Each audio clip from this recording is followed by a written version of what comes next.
Sandman. How are you? Welcome. Thank you very much for having us. Wow. Show us around. Follow this way.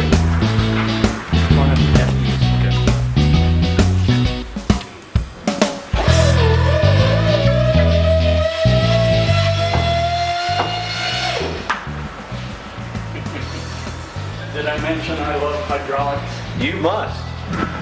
What have you got going with the youth here? I have local career centers that bring a busload of kids, and I bring them in. My end result is to impress upon them they're in the greatest place of their life, and that's in school for free. If I'm lying to you, you come back in 20 years and I'll give you $10,000. Well, 20 years I ain't gonna be here, so it ain't no big deal. This is what, a 60? Is that? 63. 63. Okay, this is a 63, which in and of itself, a 1963 Vet is a dandy car to have. But you seem to have Frankenstein monstered this one. So when was the last time you had this bad boy on the road? Is that any indication right there? It is. Yeah. I think the last time we've had it at Canfield, we had it at Richfield Coliseum when it was still alive. Yeah. We had it at Arrowhead Stadium. Oh wow. Yeah. We've had it around the country. Oh, that's great. This was never a real car. These body panels are reproduction panels that I pieced together, even glassed the door on, and then just painted it so it looks real. Carl, do you have your own transportation, your own car haulers for this type of thing? And what's involved with that? Because it doesn't look like you'd use a regular flatbed. You'd need something a little bit more excessive. I have a Freightliner sleeper tractor and a 45-foot trailer out back that I can haul any two of these units in. Yeah. Where would you go to buy Henry J? Henry J Motorsports.com? I don't know. Back in the day, where would you go? What dealer? Studebaker dealer. In 1954, you could go to Sears and Roebuck and buy it. No. Sears and Roebuck. Yep. Really? Yeah. They only build them from 51 to 54. And if you wanted to put something in the trunk. Sears. Well, they sold the homes too, I guess, back in the day, so why not? If you wanted to put something in the trunk, he was in trouble. Why is that? No, they did have some models with a trunk lid, but you could get the model it didn't have, and the back seat folded down so you could fill it from the other end. You don't see many Henry J's. You see a few rat rods out there. Your website, basically, with the ones that had photographs of those modified, any stock ones going around? I mean, you know, because you got Packard Club, Studebaker Club, you got all these different clubs. One in my garage back there that's stock was a one owner before I got it. Found it in Pennsylvania. Wow. Trunk or no trunk? Trunk. Trunk? Why wouldn't it be? You think? Why wouldn't it be?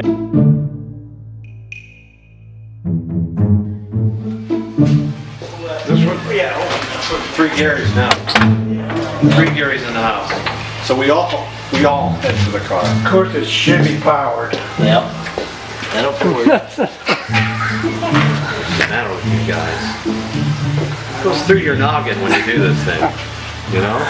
The only problem with putting a Chevy in a Ford is you gotta notch the firewall. I got a feeling they got a system. Distributor.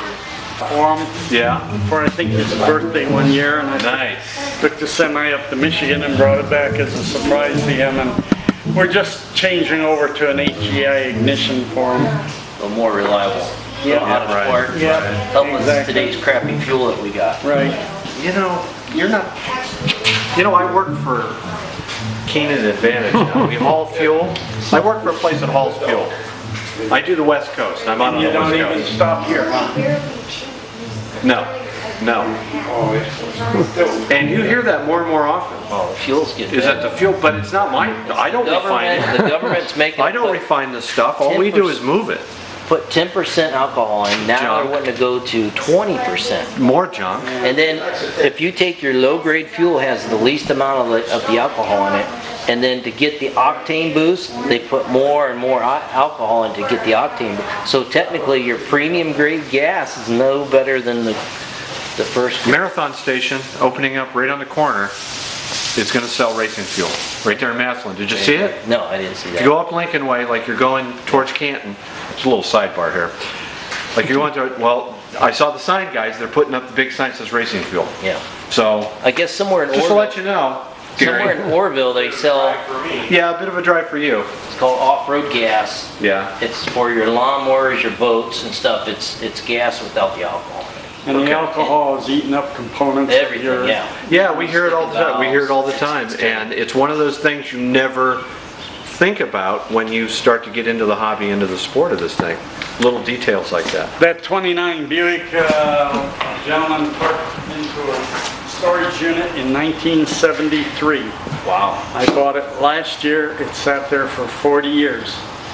We brought it home, cleaned the plugs, put a temporary gas tank on it, and started right up. Carl, was it an auction or a No, sale? it was a sale. Sale, The okay. gentleman passed All right. away and the family wanted to get rid of Right. it. My father had a 28 Buick, what they call it, a Touring Coupe. It was a two-door, purposely built for the golf course guy, the golfer.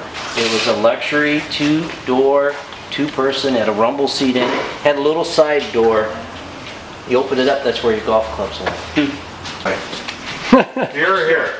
Well, Behind door S or door R&M. I'm going in this one I'd say because I that's a see a paint. little I'm gonna glint. say that's a paint well, room. by Kaiser Frazier, and it was named after the one owner, Henry J. Kaiser. Right. Henry J. There you go.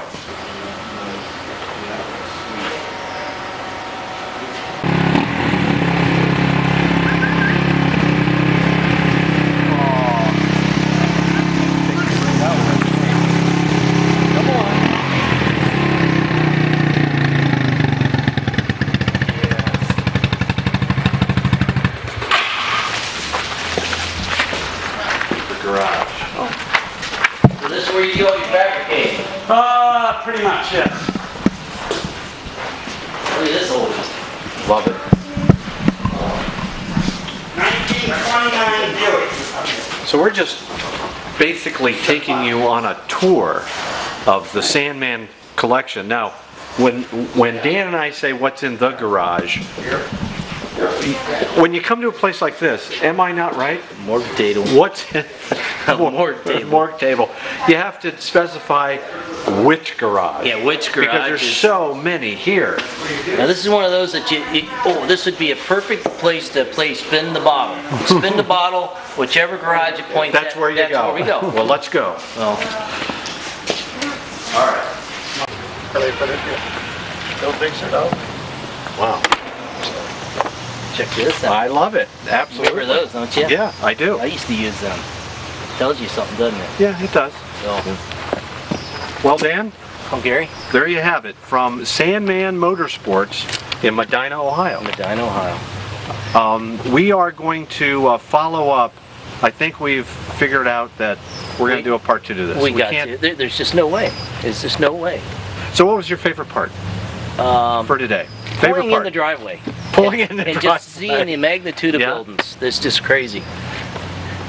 So, anyway, my mind. See, I'm looking at totally distracted. This is a totally distracting place. If you want more information, it's henryjmotorsports.com. We didn't even get to the Henry J's. No, we didn't. But we will on part 2 of our visit out here to Sandman Motorsports in Medina, Ohio. If you want more information or want to contact Carl, the Sandman, and his gang, go to henryjmotorsports.com. You can contact them there. Well, Dan, now what? Well, I said we're going to have to get the calendar out and make another date. All right, well, let's go. Let's get it ready. And I'm Gary Kaiser, I'm Dan Hensel. and we will see you next time and find out What's in the multiple garages? what's in the multiple garages. We'll see you next time. Thanks for joining us. You know,